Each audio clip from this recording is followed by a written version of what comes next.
from the station that's on your side. This is News 12 at 6 o'clock. An AR rifle and a suspect's cell phone are in the hands of Cleveland, Texas officials as the search continues for a man wanted in connection for shooting his neighbors. We'll show you what the community hopes for moving forward.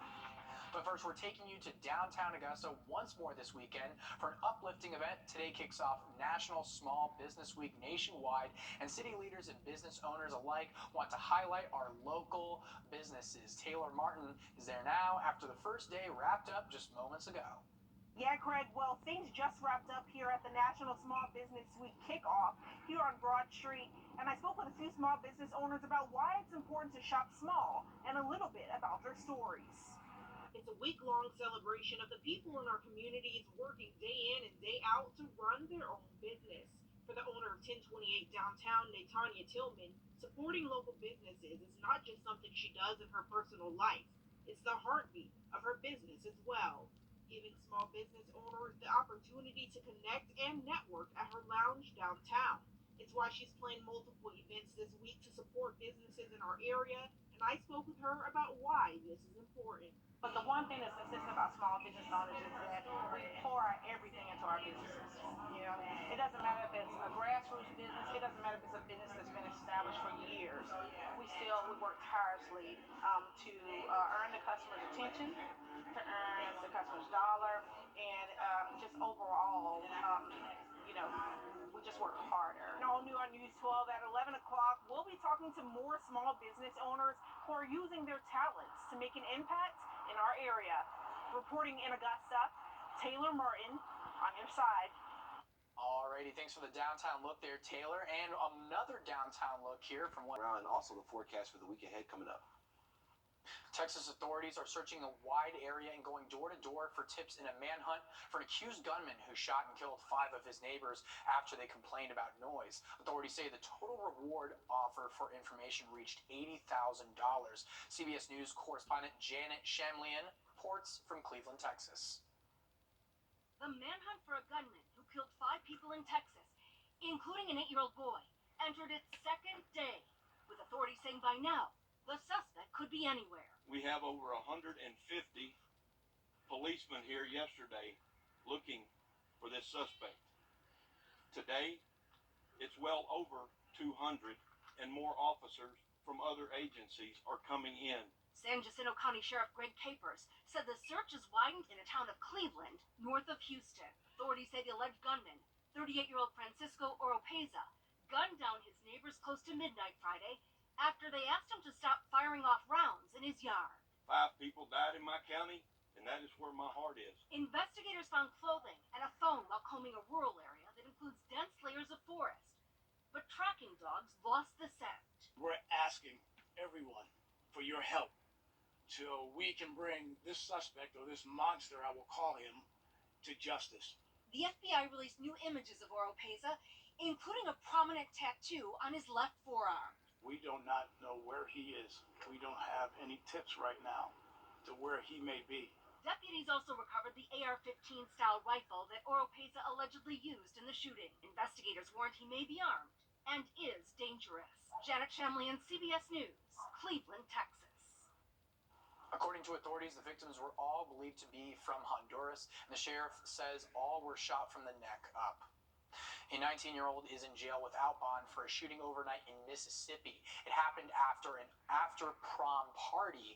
Bay St. Louis officials initially charged Cameron Brand with 4 counts of aggravated assault, but also added 2 counts of homicide after they learned 2 teens died at the hospital from their injuries. And our sister station near there talked to the parents who had the party. They say the gunman came in and started shooting at people. Authorities identified Brand as the sole shooter through other witnesses and victim statements as well. In Chester, Pennsylvania, 2 minors were struck and killed by a train Saturday afternoon. Amtrak officials confirmed it came from New York heading to Washington, D.C. It had over 300 passengers on board when it came into contact with the victims. The witness says there were at least half a dozen other kids trespassing on the tracks before the accident happened around 4:30 p.m. Following the incident, Amtrak temporarily stopped all train traffic between Wilmington and Philadelphia. 3 of the 4 tracks have been cleared for that traffic. And the family of a Fulton County inmate who died inside the jail are asking for the sheriff to step down. 35-year-old LaShawn Thompson was found dead in his jail cell last fall, covered in bugs. Since then, his family and other Georgians are pushing for change at the Fulton County Jail. Part of their focus on Sheriff Patrick Labatt, who they say has been talking but not giving enough action. People rallied together over the weekend to demand accountability from all elected officials as well. Their blood is on the hands of our politicians. Their blood is on the hands of Atlanta City Council. Their blood is on the hands of Fulton County Commissioners. Their blood is on the hands of Atlanta Mayor Andre Dickens.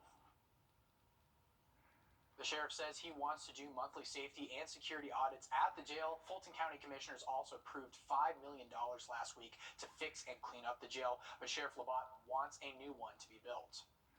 A Low Country support group is making sure people who have been impacted by homicides have a space to connect in South Carolina.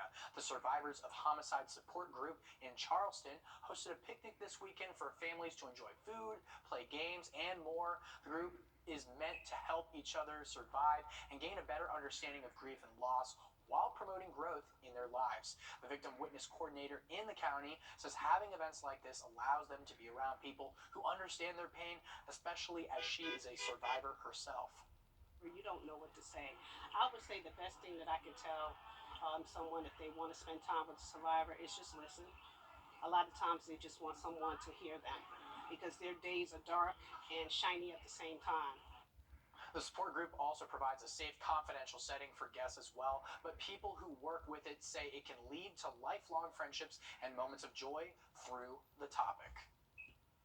Well, check your pantries. There may be some bad flour in there. General Mills is pulling 4 varieties of gold medal flour because of potential salmonella exposure. It's for 2 and 5 pound bags of all-purpose and unbleached flours. The company says the bags include a better if used before date of March 27th and 28th of 2024. The company is asking you to throw them away if you have any of those. Well, it's sea turtle nesting season in South Carolina, and Myrtle Beach is one of several places that's getting ready for the nests. City officials say crews will be in charge of cleaning and monitoring them.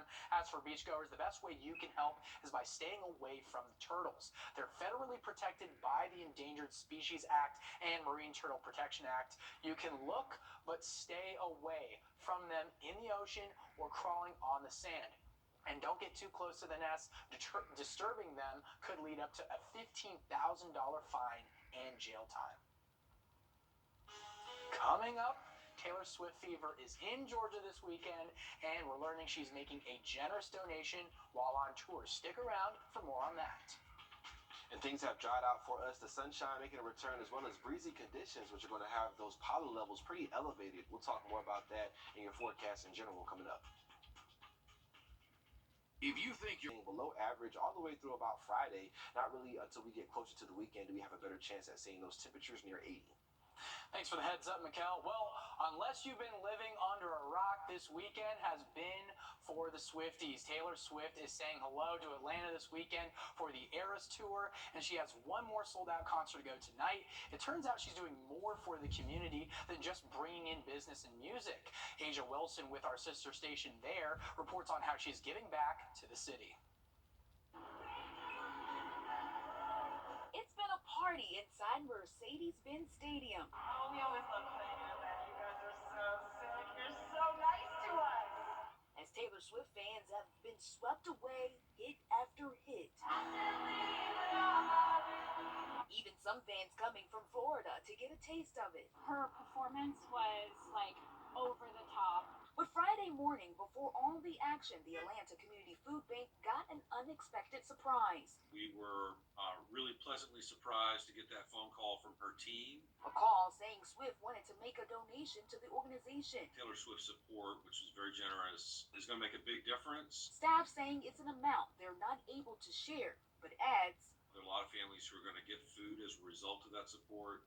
I think that's really awesome. I think people are hurting with all the inflation, and they just need a little help with food. This comes at a time where the nonprofit has been working hard to feed families as the request for help is more present. We're seeing the same number of families today that we did during the pandemic, and lines are just really long in food pantries across our community. As Atlanta Community Food Bank CEO Cal Wade says, they're spending millions to buy food. We're spending close to $2 million a month to buy food.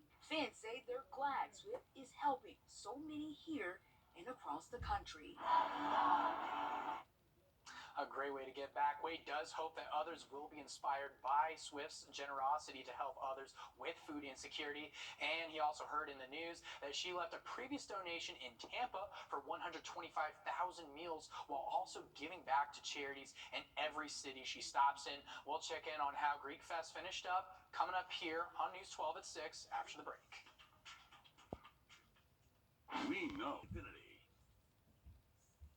Today was the last day of the Spring Greek Festival, even with some dark clouds over downtown this morning. It just wrapped up at 6 o'clock just now, but before then, we checked in with some of the people walking into the lot to find out what brings them out the most. One couple almost forgot it was going to happen this year, but they told our Hallie Turner what they're ready to try. Yeah, you're awesome. Okay. Yeah. Are we doing lamb? Are we doing steak, chicken? Lamb. So we drive from Aiken over to Augusta to enjoy the food and the festival.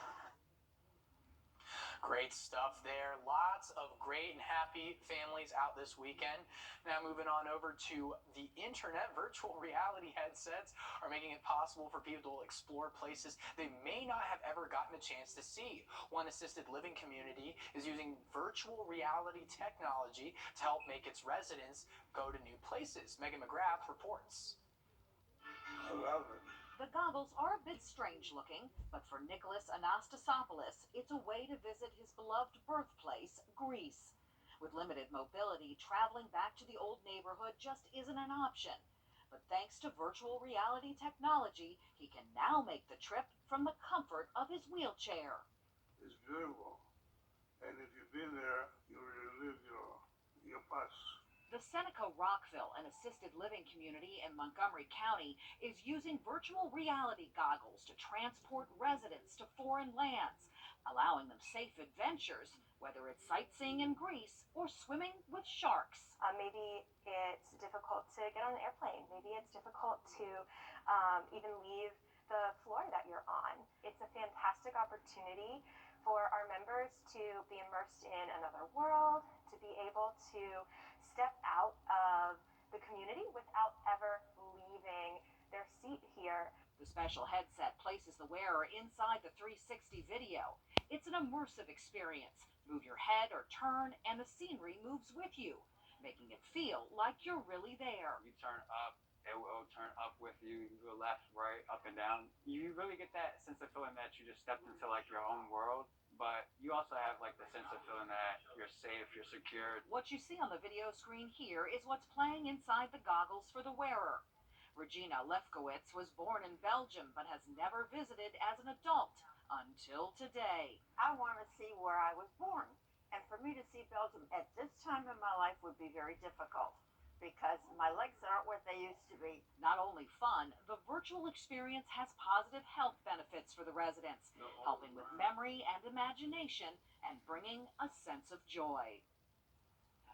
Coming up in sports, the Green Jackets get a new look for their Sunday doubleheader, plus the rain keeps the Braves away again. That's all coming up next. On CBS and streaming on Paramount Plus. Okay. Hello, sir. You stopped me for your speed today. I got you at 54 and the 45, all right? It's going to be a warning, but I should just slow it down for me, okay? Thank you. Sir.